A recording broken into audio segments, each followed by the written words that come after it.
Deadpool. In a superhero genre bogged down by bloated budgets, convoluted interconnected narratives, ridiculously over-the-top visual spectacle, tedious quippy humour, and increasingly stale characters, there was one series that dared to take a very different approach. Refreshingly inventive, irreverent, self-contained, self-aware, R-rated and genuinely funny, Deadpool was an absolute breath of fresh air when it burst onto the scene back in 2016. It was a film that finally figured out how to use Ryan Reynolds to his full potential, and damn man, he really went all in with this one, allowing him to play Deadpool the way he was written in the comics. Unlike, you know...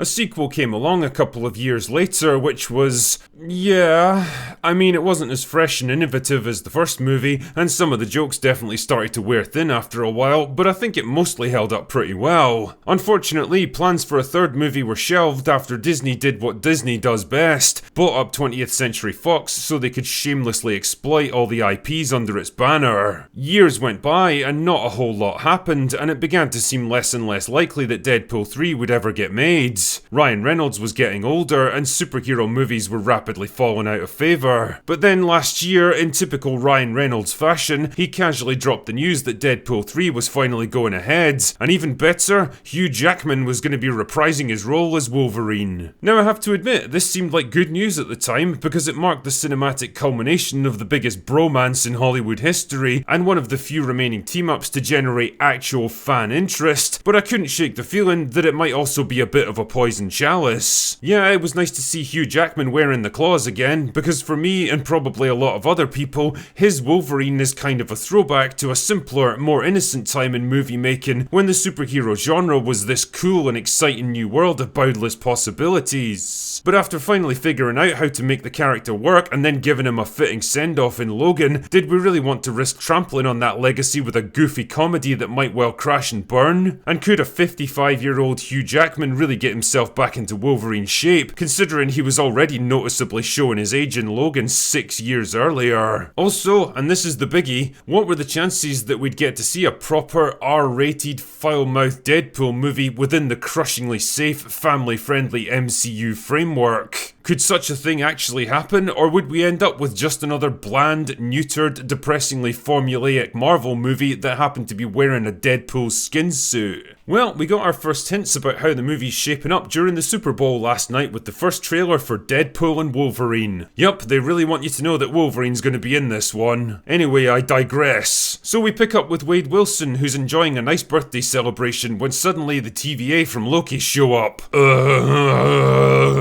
Not an amazing start, guys, referencing a TV show that most Deadpool fans probably haven't heard of and totally don't give a shit about. Although it definitely could have been improved massively if Wade had just fucking murdered all of them right there in the hallway. I've got to admit though, this one really did get to me. You appear to have soiled yourself while unconscious. I wasn't unconscious. Finally, I can feel represented on screen. So the gist seems to be that Loki's recruited by the TVA to go off into alternate timelines and complete missions for them, i.e. he's leaving his own reality and travelling across the multiverse, leaving a trail of corpses in his wake. And by the looks of things, he might just run into an old pal along the way. Now, I have to admit, I'm surprised to be saying this about any Marvel product at this point, but this trailer actually looks pretty good.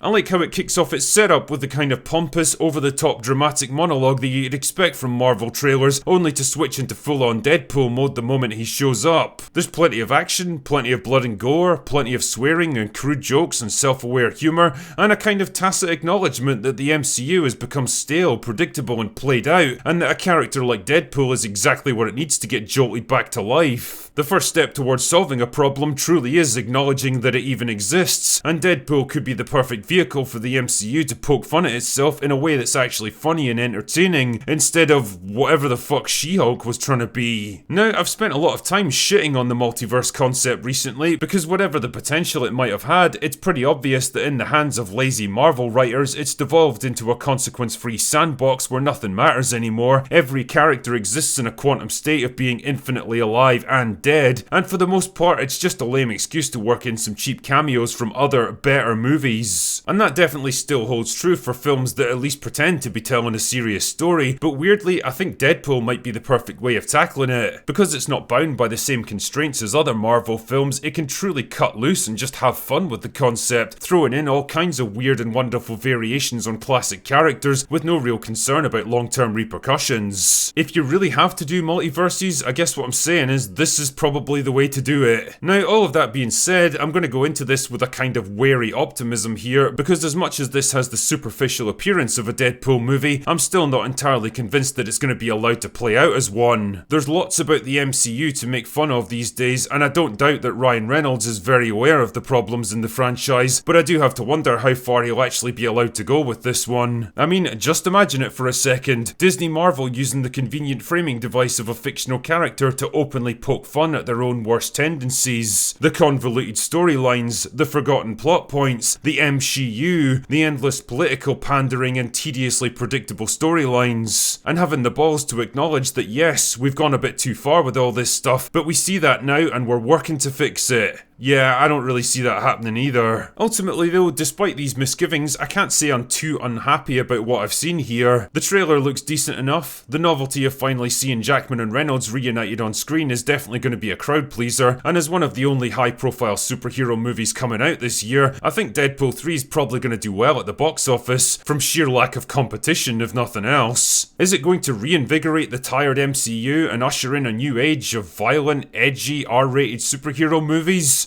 Probably not. If I had to guess, I'd say it's probably going to follow a similar pattern to Guardians 3, a movie with decent financial returns and good audience reception that can't really be exploited further down the line, and ultimately nothing more than a blip that does nothing to change the MCU's overall trajectory. But hey, at least it's something to look forward to in an otherwise bleak summer movie season. You've got the drinker's interest, Deadpool. Just try not to fuck it up now.